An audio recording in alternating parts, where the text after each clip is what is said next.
Thank you, Mr. Speaker. Thank you, Mr. Speaker. On Monday, we marked the 20th anniversary of the despicable terrorist attacks on 7/7. The painful memories of that dark day are deeply ingrained. 52 people were murdered, many more were injured. We thank our emergency services who ran towards danger with true bravery, and send our deepest condolences to the victims, the survivors and bereaved, and all those forever affected by that appalling day. May I also extend our deepest condolences to the family and friends of Lord Tebbit. We remember his profound courage in the face of terrorism and a fierce devotion to his wife, Margaret. May he rest in peace. Mr. Speaker, we also mark the 30th anniversary of the genocide at Srebrenica. We remember those lost and redouble our efforts to fight hatred and intolerance wherever it exists. Mr. Speaker, I'm delighted to welcome President Macron to the United Kingdom. Our relationship has never been stronger, and we're focused on tough new tactics to tackle illegal migration, major economic investment to create jobs, and leading our allies to support Ukraine. Mr. Speaker, this morning I had meetings with ministerial colleagues and others. In addition to my duties in this House, I shall have further such meetings later today. Thank you, Mr. Speaker, and can I associate myself with the Prime Minister's remarks? At a recent coffee morning, residents in Southampton Itchen told me how much they still miss the Bitton NHS walk-in centre that was shut down a decade ago under the Conservatives. So can I begin by welcoming this government's 10-year plan and its commitment to neighbourhood health services. And as we put this plan for change into action for my local residents, does the Prime Minister agree that Bitton is an excellent location for the first new neighbourhood health centre? Well, I pay tribute to him for making the case for his constituents, and I know the Health Secretary will give it every consideration. Mr. Speaker, the 10-year plan will establish neighbourhood health centres in every community, and that'll make a massive difference, starting in the places where the need is greatest and life expectancy at its lowest. Mr. Speaker, I'm proud that we promised 2 million extra NHS appointments in the first year of a Labour government, and we've now delivered £4 million. We shouldn't forget that the record investment that made that possible in the budget was opposed by all the parties opposite. Leader of the opposition, come in there. Mr. Speaker, can I echo the Prime Minister's sentiments about the horrific terrorist attack of July the 7th? I was pleased to be at the commemoration service on Monday, and in particular our thoughts are with the families of those who lost their lives, those who had to go on without their loved ones. And Mr. Speaker, I would like to pay tribute to Lord Tebbit, who died yesterday at the age of 94. He was a man of iron integrity and conviction, who by his efforts helped to save our country from the chaos of the 1970s. We all owe him so much. Mr. Speaker, in their manifesto last year, Labour promised not to increase income tax, not to increase national insurance, and not to increase VAT. Does the Prime Minister still stand by his promises? Yes. Mr. Speaker, it is rare. It is rare, yes. It is rare that he's able to give a clear answer, but I'm glad that he has done so, because he also promised, in fact, he boasted that he solved the doctor strike, but only a Prime Minister who was so weak and giving 28% pay rise to doctors, only now we see that they're still voting to strike again. He folds in every negotiation and claims that it is a triumph. Yes, he does. And we saw at the budget, Mr. Speaker, more promises. The Chancellor promised that she would lift the freeze on income tax and national insurance thresholds, because in her words, they hurt working people. Is that still government policy? Mr. Speaker, no Prime Minister or Chancellor is going to write a budget in advance. We are absolutely fixed on our fiscal rules. We remain committed to them. We remain committed to our budget, to our manifesto commitments. I realise that sticking to your fiscal rules and your manifesto commitments is a bit unfamiliar to the party opposite. But it's because of the decisions the Chancellor took, that this government has taken, that we can update the House. £120 billion of inward investment into this country since we took office. Business confidence at a 9-year high. That's longer than the Leader Opposition has been in Parliament. Delight this week saying the UK is now the best place to invest, creating 384,000 jobs. What a contrast to the mess that we inherited from the party opposite. Mr. Speaker, there is no clear answer there. The whole House would have heard him fail to rule out freezing tax thresholds. He could say it in the first question, he could promise, but he couldn't this time round. But what does this mean, Mr. Speaker? He's talking about record investment and more jobs. We know that people are losing their jobs. Unemployment has gone up under Labour every single month since it's their year in office. But what does it mean on this issue of tax thresholds? It means that under Labour, millions of our poorest pensioners face being dragged into income tax for the first time ever. Does the Prime Minister think it is right that struggling pensioners should face a retirement tax?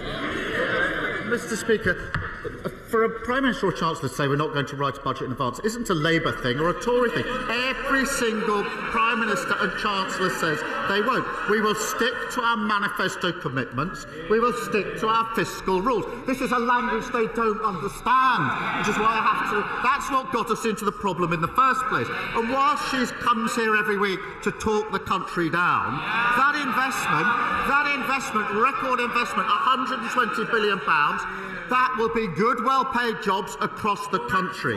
And this investment, Mr. Speaker, is foreign investors who can choose whether to invest in this country. They're choosing to invest in this country now because they have confidence in what this government is doing. Mr. Speaker, investors are fleeing the country. They're fleeing the country. He says he sticks to his manifesto promises. They promised not to put a tax on working people, and then we got the jobs tax. And all we have seen is jobs disappearing. Before the election, the Prime Minister promised, and I quote, "not a penny more on your council tax." The Institute for Fiscal Studies says that now council tax bills will rise at their fastest rate in 20 years. Will the Prime Minister admit that under him council tax is set to soar? No, of course it's not. It soared under the last government.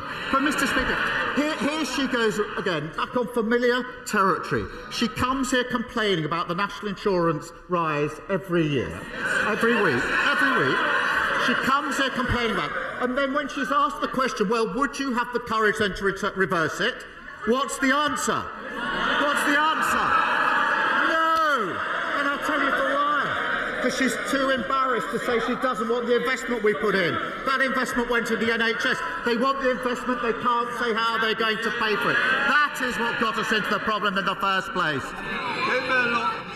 Mr. Speaker, he still doesn't understand, so I'm going to make it very simple for him. This is a mess of his own making. He shouldn't be asking how we would clean it up. The fact is, there is national insurance through the jobs tax, and that's why they have to put up council tax. The truth is, his catastrophic budget has created a domino effect which he cannot now control.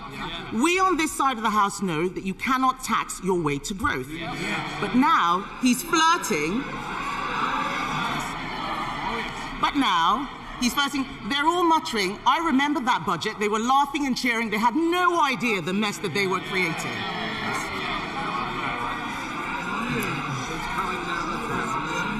They should go and explain to their constituents about why unemployment is going up.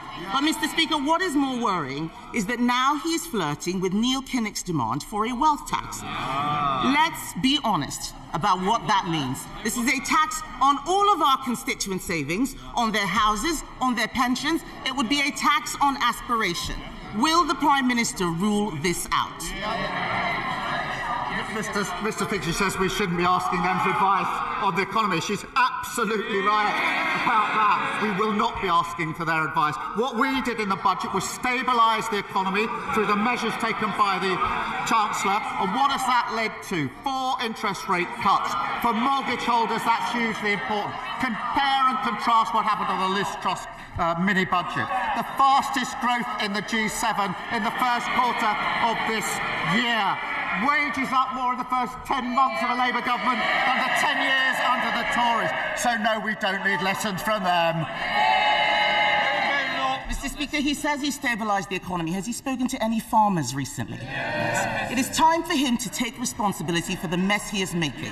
He has been in office for a year, and all we see is him congratulating himself on what a fantastic job that he has done. Nobody out there believes it. No, not even them. Not even them. What a weak chair. Mr. Speaker, he's congratulating himself. We can compare records. He talks about the fastest growing economy. We left him the fastest growing economy of the G7.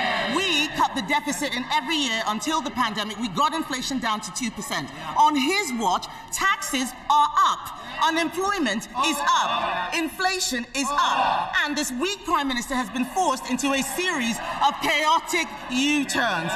Yesterday, Mr. Speaker, the OBR said that our economy is being eroded under Labour. Doctor strikes, tax bombshells, the wealthy leaving in droves. Isn't the truth that under him he is dragging us back to the 1970s? Mr. Speaker, responsibility. We're responsible for 4 million extra appointments in the NHS. We're responsible for a 10-year plan on the future of the NHS after they broke it. We're also responsible for free school meals being rolled out in a way which has never been done by anyone. Breakfast clubs being rolled out, family hubs being rolled out, transport across the country, and migration coming down. We take responsibility and we're proud of that. Lord Hatton. Thank you, Mr. Speaker. The Eden project in Cornwall is a proven success story, injecting millions into the local economy. And in Lancashire, Eden Morecambe will soon be under construction, set to create hundreds of jobs. So, it's about time we had the third instalment with Memo Portland, or Eden Portland, as many like to call it. This will be a world-class attraction, celebrating the Jurassic Coast and transforming the economy in South Dorset. So will the Prime Minister back this exciting project and work with me and all of the relevant ministers to secure funding to deliver this project? And ideally, can we use the new Growth Mission Fund? Well, look, I thank him for highlighting this exciting proposal, and he's a fantastic advocate for Portland and South Dorset. The Eden Portland is a hugely exciting project. I can't confirm funding allocations yet, Mr. Speaker, but our £240 million Growth Mission Fund should support transformative projects that give local leaders real investment to deliver real change. And I know he makes a compelling case in relation to the fund that's been set out. Sir Ed David, Leader of the Liberal Democrats. Thank you, Mr. Speaker. Can I associate myself and my party with the Prime Minister's comments about the horrifying terrorist bombings of 7/7 here in London? Our thoughts are with the victims, their families and our amazing emergency services. And can I also join in the condolences to the family of Lord Tebbit? He was a man of service in the RAF, in politics, and as a carer for his wife, Margaret. He will be greatly missed. Mr. Speaker, after years of Conservative neglect, the special education needs system is in desperate need of repairs. But with parents understandably worried, we already hear Labour MPs planning another rebellion. So can I offer the Prime Minister this? If he genuinely wants to fix the problem and not strip away the rights of children and parents in some cost-cutting exercise, then we have 72 votes to help.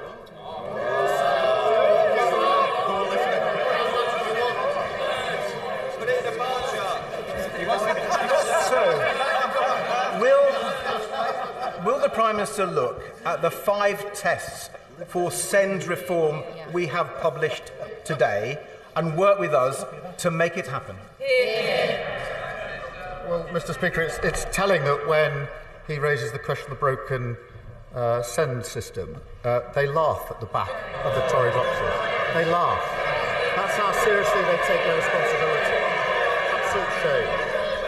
But as he knows, every week across the House, people raise this issue with me. I think it's been raised more times than anything else. And everyone knows the system is broken. And again, guess who broke it along with everything else? It doesn't work for parents, and it lets down children. So we do need to reform and change it. That's not about saving money. We've already invested an additional £1 billion into SEND, but it is about creating a new system that truly supports every child. And we're developing proposals. We want to work with parents and teachers to get this right, and I would expect him to welcome that. Sir Ed Davey. Well, I thank the Prime Minister for his reply. We want to work across the House to fix the mess that they live. We don't want another welfare-style mess this time. We've got to fix this properly for parents and children. Mr. Speaker, the Conservative government badly undermined the security of our borders by ripping up the returns agreement that allowed us to send migrants back to Europe. So I hope the Prime Minister can secure a new returns agreement with France that acts as a real deterrent to stop the votes. And the Conservatives also sent hundreds of millions of pounds to France and got nothing in return. Does the Prime Minister agree that any new funding to the French government must be conditional on them agreeing a returns deal and doing their bit to stop the votes? Mr. Speaker, we're working closely with the French on this issue. We'll only provide funding that delivers for our priorities. We are working closely. We share information to a much greater extent than was the case before. We've got a new specialist intelligence unit at Dunkirk, and we're the first government to persuade the French to review their laws and tactics on the North Coast to take more effective action. I'll be discussing this at meetings with President Macron both today and tomorrow. Don Slinger. Thank you, Mr. Speaker. In light of recent events, could the Prime Minister update the House on the work of the COVID Corruption Commissioner? And does he agree with my constituents in Rugby, Bulkington and the surrounding villages that there should be no place in public life for people who exploited the pandemic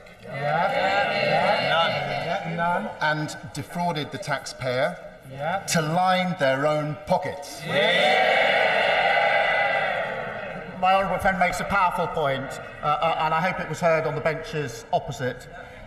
It's an absolute scandal that failed PPE contracts were handed out by the Conservatives at taxpayer funds of £1.4 billion.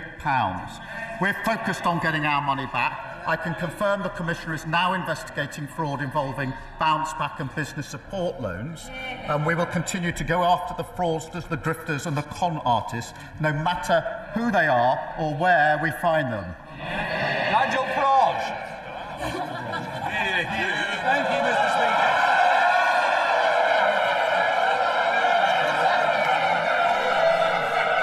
The main reason that this country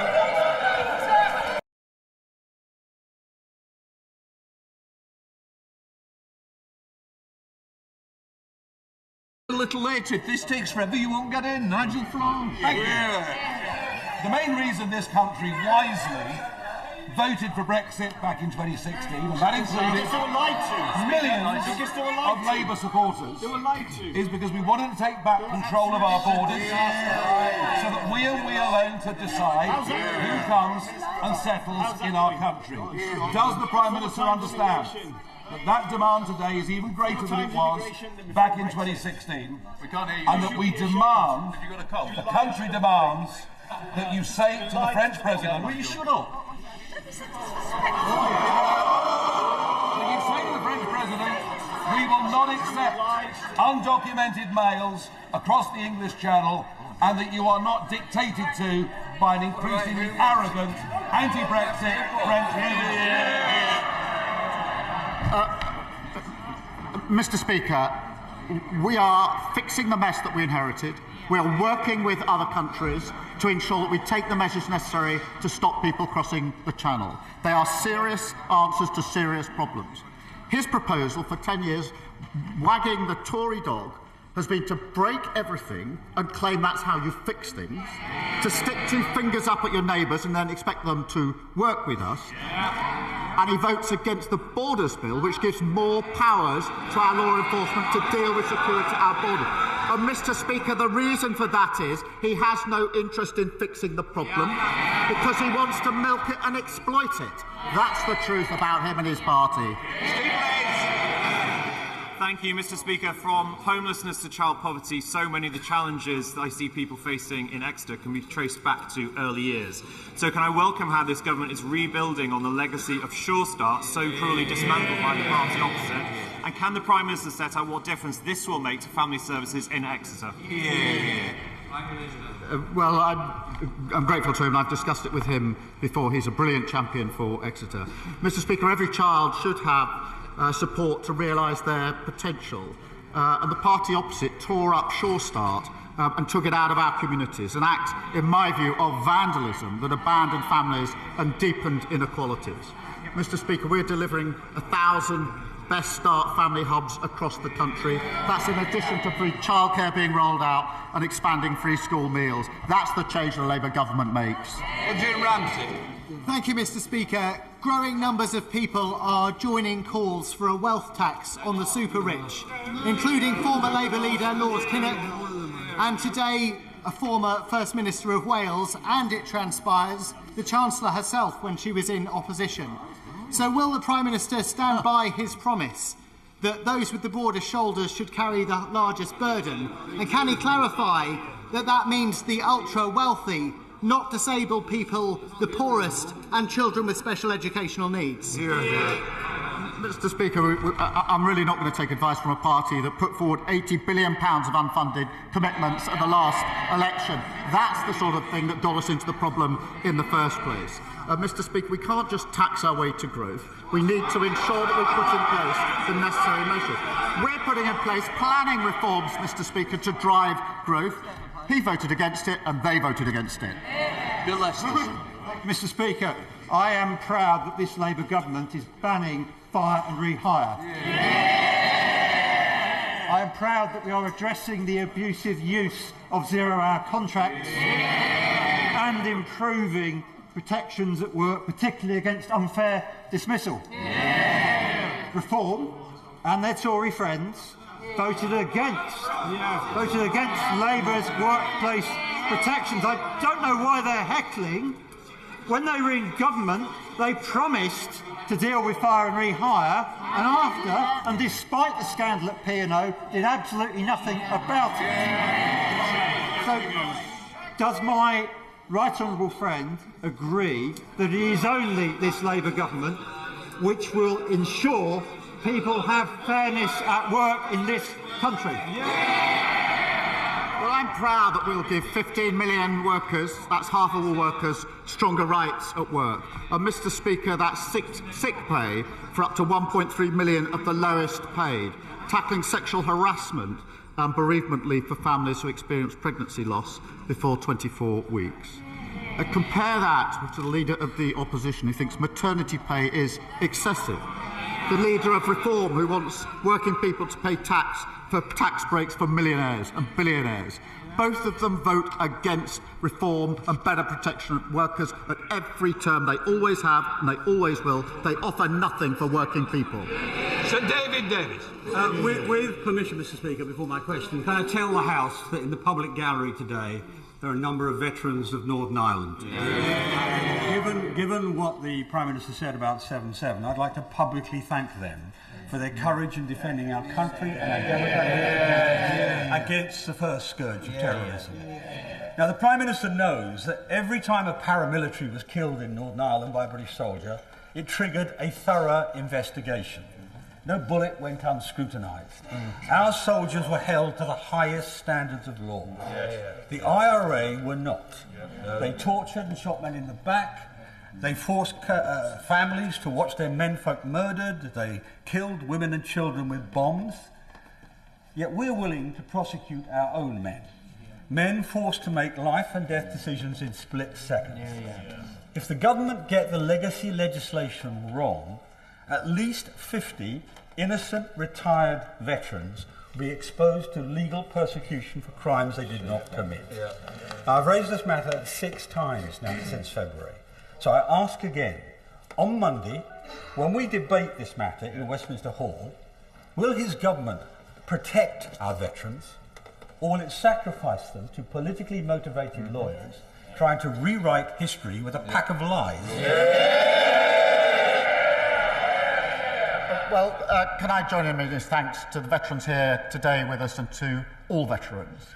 And I mean, he knows this is a serious issue, and the outing of his at the end of his question didn't really reflect that seriousness, because the scheme that was set up by the party opposite was found to be unlawful in the courts, and he knows it. And it wasn't supported by the communities. It would have meant, as he knows, immunity from prosecution for those who committed the most appalling terrorist crimes. And that's why it didn't have support in the communities and didn't have the support, I think, of any political party in Northern Ireland. And that was amongst the reason it was found to be unlawful. So we have to tread carefully, we have to get this right. And I'll work with him on that, but we don't get there by cheapening the debate. We will look at the address. It's not about political point scoring. I worked in Northern Ireland, I've spoken to many of the people affected, and I know we must get this right, and I want to do so, and I want the House to do it together if we possibly can, because it matters. But we have to do that in a serious way, to address the issues of the past, of course, in a way that has support of victims and survivors, and that is a key test. For me, because without the support of victims and survivors, I think it's very hard in Northern Ireland to come up with something which will have the confidence of everybody in Northern Ireland, which is why we have to work in the way we do. In advance of the new legislation, the Secretary of State for Northern Ireland continues to engage with veterans and their communities to ensure that legacy mechanisms are fair, that they're lawful and they're proportionate. And I'll continue to work with him and others in the House, because the most important thing is not scoring points but getting it right. Thank you, Mr. Speaker. Last week I published a report which revealed the terrible legacy left by the party opposite on the NHS locally. Kids in Basingstoke waiting 210 days following a referral for access to mental health services, 3 times the national average. So I welcome the publication of the 10-year plan last week, led by the Prime Minister, to be delivered by a Labour Health Secretary, made possible by a Labour Chancellor. But can I ask the Prime Minister what more the government is able to do to close that gap in mental health services locally and ensure that every kid in Basingstoke has access to the very best mental health services? Well, I thank him for that. The party opposite failed to give children the support that they need. The 10-year plan that we've put forward will rewire our NHS and transform mental health services. 85 dedicated mental health A&E departments giving 24/7 support, specialist mental health professionals in every school and college, benefiting 1 million young people this year alone, and an extra 8,500 mental health staff to tackle long waits. And that is only because of the decisions that we took to invest in our NHS, decisions that they oppose. Jess Brown-Fuller. Thank you, Mr. Speaker. I'm going to add to the many calls that this Prime Minister has already heard about the broken SEND system. I met with head teachers and SENCOs in my constituency of Chichester last week. They all told me the same thing, that the SEND system is broken, it's adversarial, parents are at breaking point, there are not enough spaces in specialist schools, and the EHCP process is long, it's harrowing, and it's often degrading. Now, I know the government are exploring their options, but will he take the Liberal Democrat calls to introduce a national body for SEND so that we can end the postcode lottery and fix this problem for good? Well, I thank her for raising this issue, and I know it's of concern to her and to many people across the House. The system we've got is broken. It's not serving anyone well. We've got to reform it, and I set out in an earlier answer the steps that we are taking. We will share those with the House, and I hope that we can get the greatest support possible for the reform that I think everybody here knows has to happen. Catherine Fuchs. Thank you, Mr. Speaker. I'm delighted at the spending review commitment of £445 million for Welsh Rail. A new station at Meigren-Undy will take cars off the congested M4, offer greener journeys and open doors for local residents without a vehicle to get jobs. And it's great value for money due to the track and infrastructure that's already in place there. Does the Prime Minister agree with me that Meigren-Undy is an excellent candidate to be the first Burn station built so it can start serving local people? Well, it's so good to see strong Labour MPs standing up for Wales and her constituency.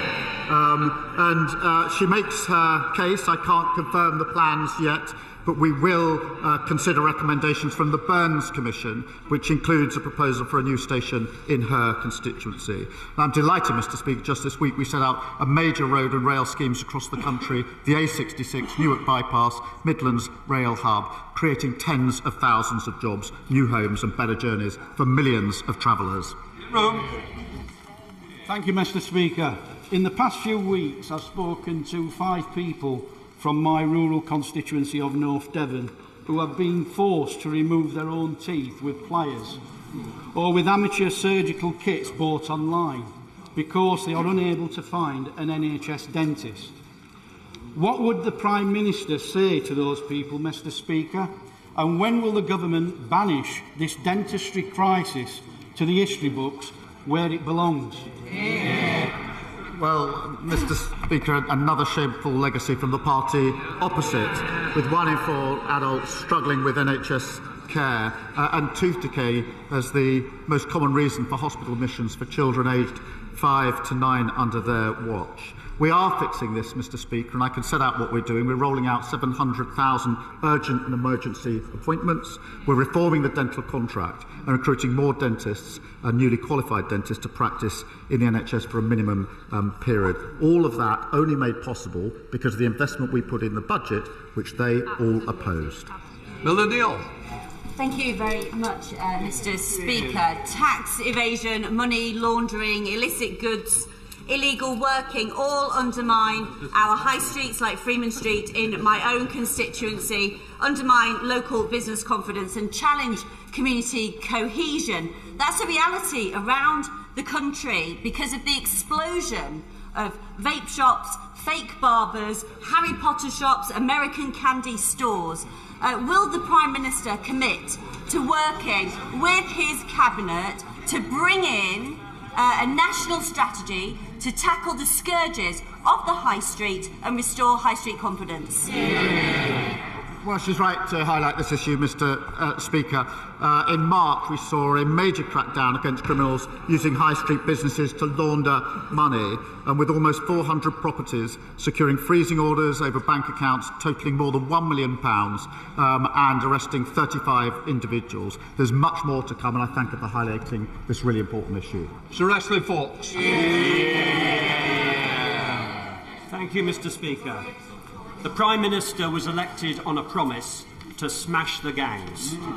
He said he would reduce small boat crossings. He said he would close asylum hotels. Why are all these issues going wrong? Mr Speaker, we are fixing the problem that they they said they'd take control of borders and they lost it. We're working hard with our allies. We want to bring forward more powers for our law enforcement of the borders through our Borders Bill to give them the powers they need to take the job and deal with it. And what did they do? They voted against. A confected argument. Patrick Hurley. Thank you, Mr Speaker. Tomorrow evening sees the annual National Police Bravery Awards. 3 of the officers nominated this year are 3 of the officers who were first on the scene of the tragedy in my Southport constituency last summer. So will the Prime Minister join me in paying tribute to Sergeant Gregory Gillespie, Constable Luke Holden and PCSO Timothy Parry, who are with us in the gallery today, for their immense bravery in the face of evil. And just like our brave officers will always protect and defend us when we need them to, does he agree with me that this government will always support our brave officers in return? Well, can I start by saying that the thoughts of the whole House, of course, are with the families of those that lost their little girls and all those affected by this terrible incident. I would like to put on record our heartfelt thanks to all of those who responded and those that are with us today: Sergeant Gregory Gillespie, PC Luke Holden, PCSO Timothy Parry. These officers ran towards danger to protect young lives, Mr Speaker. I have met a number of them, and it is truly humbling to see the bravery and professionalism that they brought to their job that day and every day. Southport is a wonderful and loving community, In difficult days, they've shown kindness, empathy and courage. And I'd like to thank my honourable friend for all that he has done in relation to those values as well. Benley. Mr Speaker. My constituent, Mr Brian Buckle, is a victim of a miscarriage of justice. He was wrongfully imprisoned for over 5 years before being exonerated at retrial. Now, Mr Speaker, despite a jury unanimously finding him not guilty of the crimes for which he was imprisoned and the devastating impact this injustice continues to have on him and his family, his application for compensation was denied due to a 2014 change to the law that requires those who have been wrongfully imprisoned to prove their innocence beyond all reasonable doubt. This is an almost impossible hurdle to overcome. And so would the Prime Minister consider meeting with Mr Buckle to discuss his case and lend his support to appeals campaign for fair compensation for those who have been victims of a miscarriage of justice?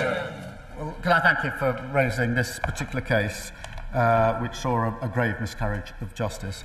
In relation to the statutory test for compensation, this has been raised in the House before, and I've undertaken to have a look at it. And I know he's working, I think, with the Minister responsible on the particular case that he raises. Well, let's... Thank you, Mr Speaker. Can I thank the Prime Minister for leading from the front in promoting the importance of his role as a father in keeping time for family life. I'm delighted that this government in the past week has launched a review into parental leave, and we've started to rebuild the legacy of Sure Start by launching our Best Start family hubs, both things that will make a huge difference to my constituents in Ribble Valley. Can he commit to this parental leave review, creating some truly ambitious outcomes so that we can make the UK not only a world-leading place to live and do business, but also the best place in the world to live a rewarding family life? Well, I thank her. The first full review of parental leave and pay is a landmark moment. The current system is simply out of date and too complicated. 1 in 3 dads don't take paternity leave, often because they can't afford to do so. Mr Speaker, that's a great loss to them and their children. I want parents to be able to give their child the best care and make the system work better for employers. Final question, Cameron Thomas. Thank you, Mr Speaker. Following a week of internal conflict, the Prime Minister should be well prepared if he wants to join me this weekend at the Tewkesbury Medieval Festival, which includes Europe's largest reenactment. Or perhaps next weekend he'll don his leather jacket and turn it up to 11 at the Tewkesbury Live Music Festival, hosted by hospitality venues across the town. Regardless, will he join me in thanking the volunteers and those hospitality venues that make Tewkesbury the unsung nucleus of Gloucestershire's culture? Mr Speaker, what an invitation. I'm grateful for the invite to join the Medieval Festival, but if I wanted to see a load of people stuck in the past and fighting each other, I'll probably go to the next meeting of the Shadow Cabinet. That completes Prime Minister's questions. Let the front bench change over.